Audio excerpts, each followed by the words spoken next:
Cruises have some of the highest repeat customer rates in travel, but yet tons of people are saying, I tried one, but won't go again. And here's the crazy part.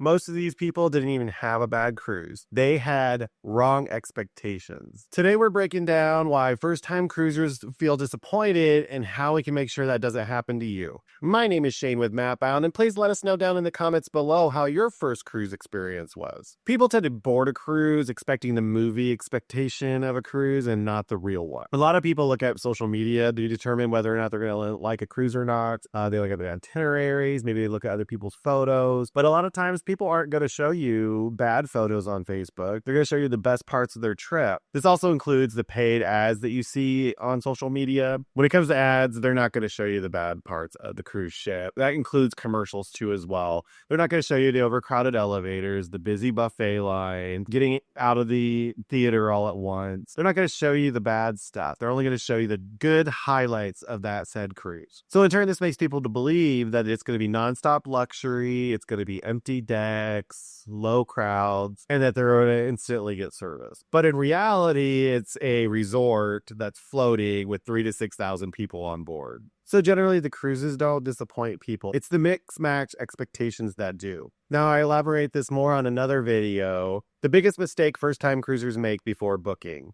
I'll leave the link up in the description for you. Some of the mismatched expectations. One would be accepting private resort calm when you actually booked a family cruise ship. Or maybe you wanted a party ship instead. Another would be expecting gourmet dining every meal. Been my experience on different cruise lines that the food is going to be good here, good there, but not so good here, not so good there.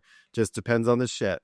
It also depends on your tier. Now, if you upgrade your tier, say you get some specialty dining, or maybe you join one of the private clubs or more luxurious clubs that a lot of cruise lines have, of course, their dining experience is going to be better. And of course, they pay more, so their expectation of having a better dining experience is there. If you're getting the complimentary food at the buffet or even at the complimentary dinners, you basically get what you pay for. The everything included meant. So yes, a lot of things are paid for. You got your transportation, your lodging, your dining all paid for with the cruise fare. Just keep in mind, you're not going to be able to just keep your wallet in the same. You're going to have gratuities. If you want to book any excursions, a lot of people like the drink package. I've done both. I've done it without the drink package and with. It really, for me, the decision depends on who I'm going with. Not all drinks are free. You want any like specialty coffees. Also, things to think about, are you going to need Wi-Fi? With me, for instance, I actually enjoy being off the grid when I'm on the ship, so I have not partaked in Wi-Fi.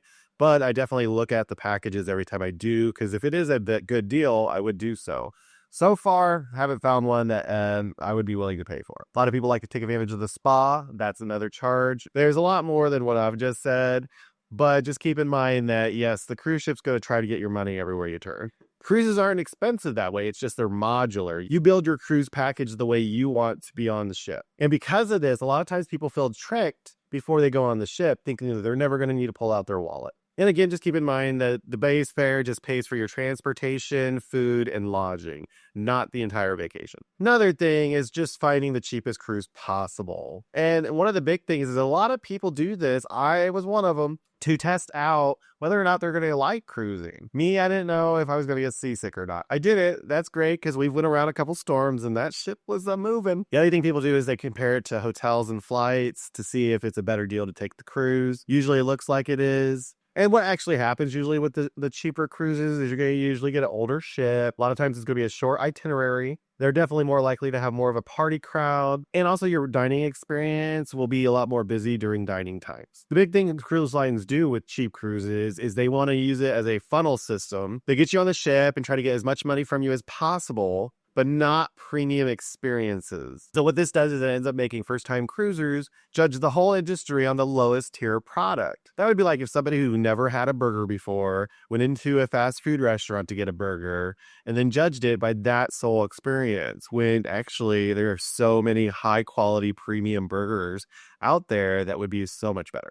Port days and ship days can be confusing, especially for first-time cruisers. First-time cruisers feel like they're going to a destination with a hotel attached.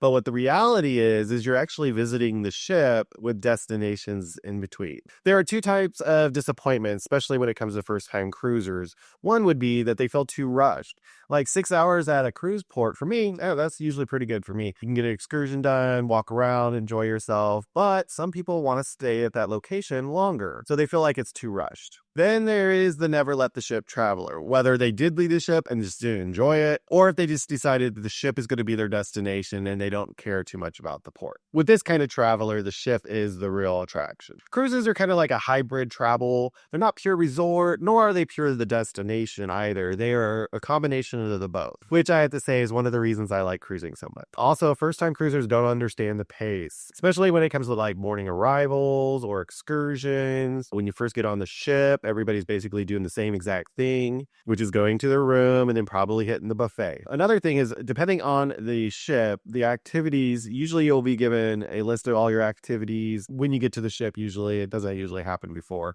This helps you understand the pacing a little more, so that if you want to do afternoon activities, then go to dinner, you got to remember there's going to be waves of people dining that are on a schedule because they want to get to the next show. But just keep in mind, there's thousands of people getting ready to eat, and there are usually multiple complimentary dining restaurants with thousands of people wanting to be fed all at once. So depending on the ship that they chose, this leaves the person usually either they're exhausted, they're bored, or maybe they felt the ship was way too crowded. But if you plan out the pace of your cruise and know what you're looking for, then a lot of times the disappointment won't happen. Just keep in mind, cruises reward intentional downtime and not constant motion. The real reason people regret a cruise is it's not seasickness, it's not crowds, it's not even the cost. It's a lack of preparation for a different kind of travel style. A cruise is part resort, transportation, theme park, and part guided tour. And treating it like only one of those is going to lead you to disappointment. This in turn makes it that first cruises fail for people because they expect it to be more like a land vacation. Successful planning comes from learning how cruise ships actually work. And once expectations match reality, most people love cruising. One of the things I do to make sure the cruise goes smoothly for me is I always make sure I have a lanyard that I can put around my neck that's always got my room key in it. That way I can always get into my room, as well as a lot of cruise ships are using these now so that you can buy drinks or other items on the ship. The link will be in the description for you. If you liked this video and want to learn more, watch the next video in this series. Thanks for watching, and again, my name is Shane with Mapbound. Please like and subscribe. Follow me on social media. Dwell's my website. Hope to see you next time, and remember, travel is life.